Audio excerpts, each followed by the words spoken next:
Bonjour chers frères et sœurs, bien-aimés de Dieu. Je voudrais aujourd'hui échanger avec vous sur un aspect important de notre foi chrétienne et avoir la ferveur avec laquelle nous prions la Vierge Marie.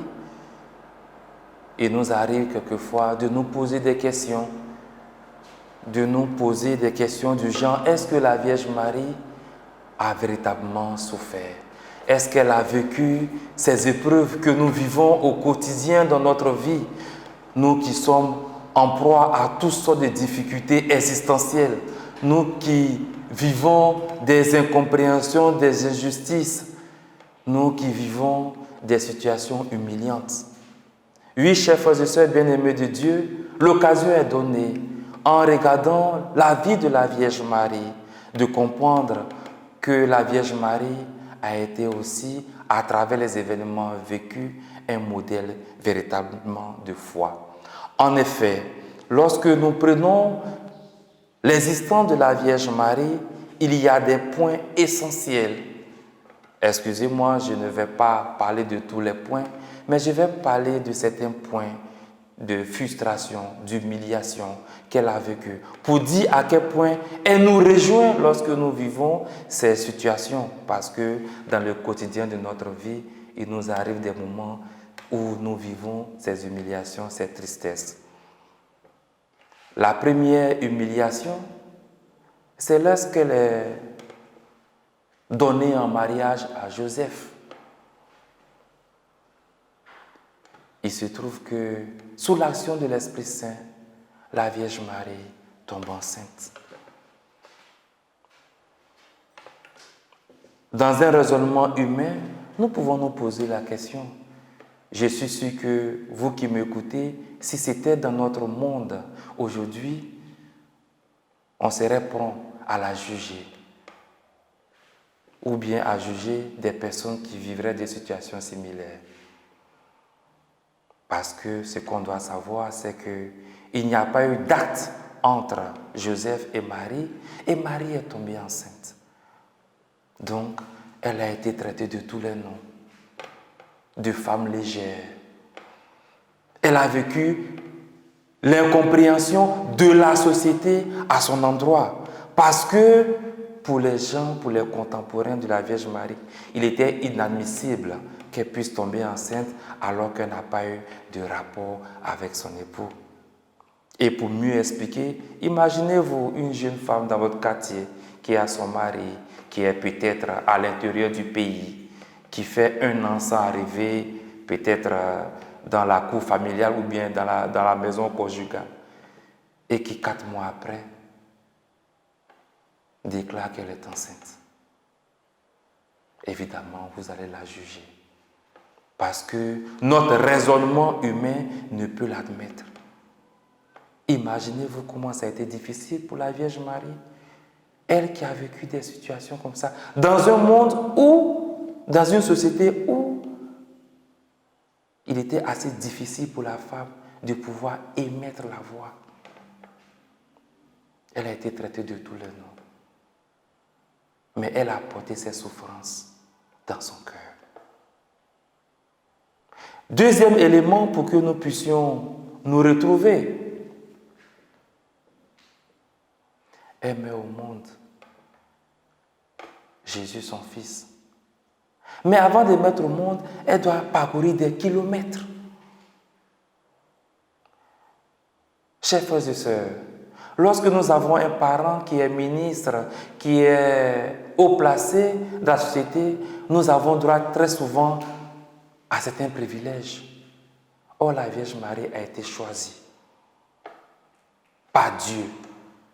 Elle est la mère de Dieu. Donc, elle devait avoir tous les privilèges. Elle devait accoucher dans des conditions très bonnes, très saines.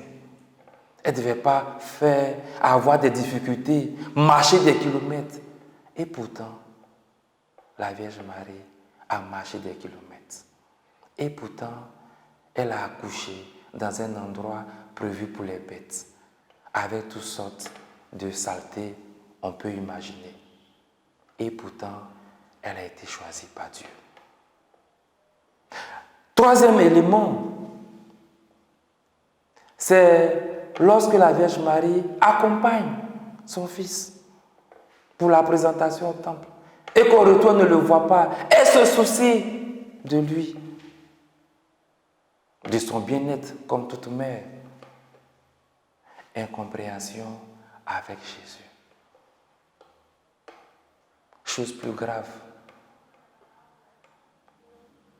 pour une femme, c'est de savoir qu'on dit de son fils qu'il est bête, qu'il n'a plus sa raison. Parce que lorsque Jésus parle de manger son corps et boire son sang, ses contemporains disent qu'il a certainement perdu la raison. Imaginez-vous la souffrance de la Vierge Marie. Et comble de souffrance, son fils est tué comme un vulgaire bandit. Chers frères et sœurs, amis de Dieu, en te montrant ces différents paramètres, je vais te montrer que la Vierge Marie a vécu aussi ses souffrances, a été humiliée, a vécu des injustices. Et pourtant, elle est choisie par Dieu. Pour nous dire que le choix que le Seigneur opère sur nous ne nous dispense aucunement des souffrances, des humiliations, des injustices. Mais la foi avec laquelle nous suivons le Seigneur nous donne au cœur de ces épreuves, au cœur de ces souffrances, au cœur de ces humiliations, au cœur de nos désespoirs, d'avoir toujours le regard centré sur le Seigneur. Aujourd'hui, chers frères et sœurs, toi qui vis une situation humiliante, toi qui vis une situation d'injustice, toi qui vis toutes sortes de frustrations, toi qui es au bord de la déprime, toi qui veux baisser les bras, toi qui te poses la question si le Seigneur existe encore dans ta vie, toi qui te demandes si tu n'as pas été laissé pour compte, toi qui te demandes si encore le Seigneur a un plan pour toi, je te dis que le Seigneur ne t'a pas oublié.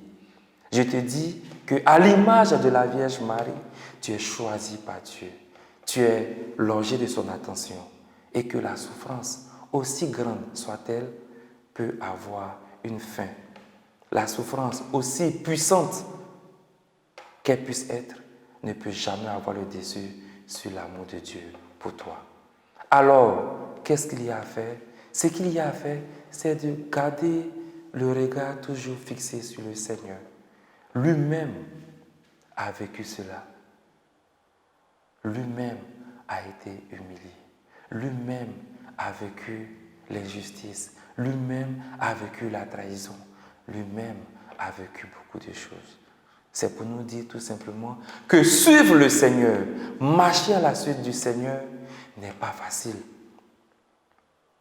Oui, marcher à la suite du Seigneur n'est pas facile. Mais c'est par notre persévérance à la suite du Christ que nous obtiendrons la gloire et la grâce prévues aux enfants de Dieu. Donc nous avons le choix entre marcher à la suite du Seigneur et puis ne pas marcher à la suite du Seigneur. Entre persévérer à sa suite et baisser les bras. Entre nous dire que le Seigneur est avec nous, même dans l'épreuve que nous vivons, même dans la situation que nous vivons, même dans tout ce que nous pouvons vivre d'humiliation, de tout ce qui est manque, le Seigneur est avec nous. Et si nous vivons cela, nous pouvons avoir la Vierge Marie comme notre intercessrice auprès de son Fils Jésus-Christ. Oui, demandons à Notre-Dame des pauvres, celle qui accepte de prendre toutes nos pauvretés, celle qui accepte de faire un avec nous, celle qui, par son amour maternel, ne nous laisse jamais seuls, de prendre toutes ces pauvretés que nous vivons. Pauvreté parce que nous n'avons pas de travail. Pauvreté parce que nous n'arrivons pas à pouvoir gérer la colère que nous avons envers la société, parce que nous sommes mal aimés, parce que nous sommes frustrés de nos droits, parce que nous sommes privés de nos droits, parce que nous sommes privés de tout ce que nous devons avoir, parce que nous n'avons pas la chance dans beaucoup de choses. Demandons à la Vierge Marie de prendre toutes nos pauvretés. Demandons à Notre-Dame des pauvres de nous aider à transcender ces épreuves, à vivre le quotidien avec elle et par sa grâce à marcher sur les pas de Jésus, son Fils. Demandons enfin à la Mère de Dieu, à la Mère de Jésus notre Seigneur, de nous aider à faire preuve d'humilité dans notre vie. Sainte Marie de Jésus crucifié, cette sainte palestinienne nous disait et nous dit encore qu'au paradis, il y a toutes sortes de défauts, sauf l'orgueil.